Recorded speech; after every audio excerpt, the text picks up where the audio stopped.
Without question, the iPad mini 6 has been the best iPad you can buy for iPad things, and it's about to get even better with the iPad mini 7, which I believe is coming as soon as next month, and I'll explain my reasoning in this video, but first I've got to go through 5 new changes you should expect. The first and most obvious change is gonna be the upgrade to a new chip to boost performance even further for the latest and greatest games and apps. Yes, the iPad mini 6 is already killer for many of the highest end games out there like Call of Duty, Genshin Impact, League of Legends, and more, but the extra performance will mean that you can get perfectly solid 60 FPS gameplay with maxed out settings while using less of the chip's power, which means cooler temperatures. Now, as far as which chip the iPad mini 7 will get, it's either going to be the A16 or the upcoming A17, which is built on TSMC's new 3nm chip technology. Now, one reason for doubting the A17 is because the chip yield is fairly low for these new 3nm chips, so Apple might want to focus it on the iPhone 15 Pro models at first. But then again, the sales volume for iPad minis isn't that high anyway, because the sales for the iPads have been even lower, especially with Apple's latest earnings revealing that their iPads are not selling that well right now, and it's probably going to be the same for the next quarter. So even if they give it the A17, it might not be that big of an issue in terms of low chip yield. And then on top of that, we have one more excellent reason for Apple to give it the A17 chip. When the iPad mini 6 came out in 2021, Apple gave it the same A15 chip as the brand new iPhone 13 series that launched at the same time. So I'm pretty sure they're gonna do the same thing this year with the iPad mini 7 in an attempt to get people to upgrade, assuming it does come this year. And if it doesn't end up coming this year and somehow gets delayed until next year, it for sure will have the A17 chip. Now, alongside general app and gaming benefits, the extra performance will also make the new Mini more capable for performance-related work like editing videos, especially since the newer A17 chip is expected to have a brand new redesigned GPU, potentially with hardware ray tracing support and of course newer encoders. And now let's move on to change number 2, which is battery life. With that new A17 chip, we should expect that the battery life should get better, because once again, we're going to be seeing a huge leap between the current 5nm A15 chip technology to the brand new 3nm tech in the A17, which basically means that the transistor density is basically more densely packed in, so that we're going to be getting more performance per watt with using less battery life and staying cooler. Now, as far as whether Apple will be putting in better battery technology or larger physical batteries, it's hard to tell because the size of the Mini is already so limited, but it should help improve everyday battery life regardless with that new chip. And now moving on to change number 3, Apple is hopefully gonna fix the display refresh rate issues that happen with the current iPad mini 6 that has been causing jelly scrolling issues. Lots of reviewers have been pointing that out, and it was actually one of the biggest reasons some people chose not to upgrade to the mini 6 and choose other iPads instead, because that has been annoying quite a few people. But me personally, I don't really think it's that big of a deal, but hopefully Apple does put some attention towards that,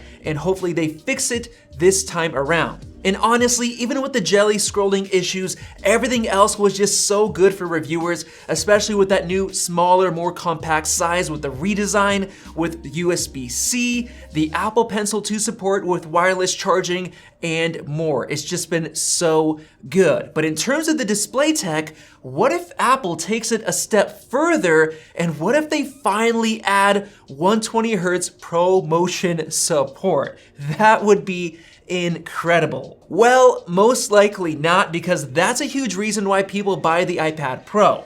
but I do expect Apple to eventually bring the 120Hz feature to the lower end iPad Air and then the iPad mini, especially if they upgrade ProMotion on the iPad Pros to go even higher, like 240Hz, which was actually rumored in the past. Back in February of 2021, Apple actually won a patent that would bring variable refresh rates up to 180 to 240 Hertz. So Apple can easily introduce those upgrades on the iPad Pro models first, and then give regular 120 Hertz to the lower end iPads. And now getting into change number 4, we should definitely be expecting some camera upgrades, both on the front and on the back. As far as the front, we should definitely be getting the new horizontally placed landscape selfie camera with the center stage feature, because Apple is very likely to bring that feature and the landscape mode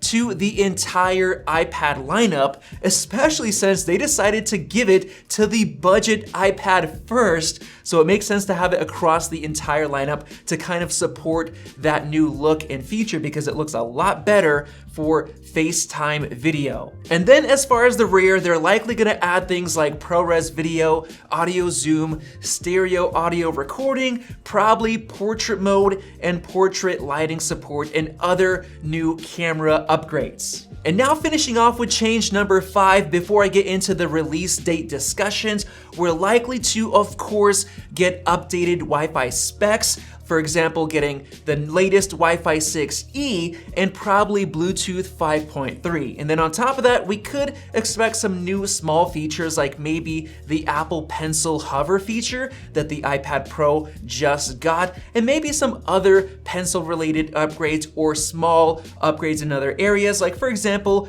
probably a newer 5G modem that's going to be more efficient for these lower end iPad models. And now let's get into the release date discussion and why I think it could come as soon as next month. Recently, Mark Gurman said that we could get minor spec bumps of the regular iPad, iPad Air, and iPad mini later this year. And then on top of that, Shrimp Apple Pro just said that Apple is working on the iPad mini 7 and it could launch as soon as this year. However, we do also have Ming-Chi Kuo, who believes that mass production of the Mini 7 will begin in the first quarter of 2024. But here's the issue I have with that.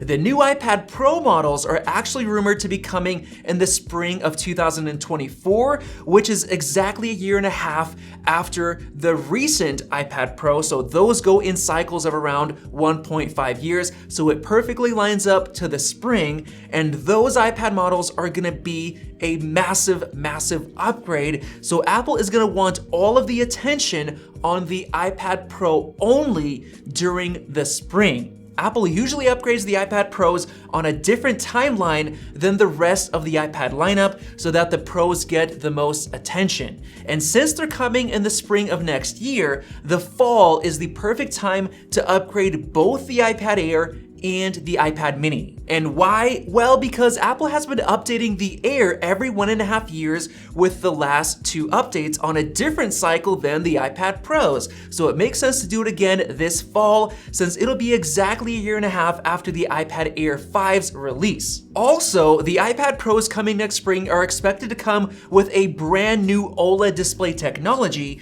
So if the spec bump iPad Air 6 and Mini 7 are coming without OLED displays, it'll make sense to get these updates out now, because I'm fairly certain every iPad except for the budget model will get upgraded to OLED as well right after the OLED iPad Pros are gonna get released. We already recently got a leak that Apple was planning to reduce iPad bezel sizes, just like they're doing for the iPhone 15 Pro models, and I think that will begin with the new OLED display models coming later on. On top of that, we're expecting the M3 chip to get released as soon as October with the first M3 Max. But the issue is that the iPad Air 6 is expected to get the M2 chip, so it needs to get updated before the M3 gets revealed, pointing to September as the perfect release date. And we do also know that in 2019, Apple released both the iPad mini 5 and the iPad Air 3 at the same time,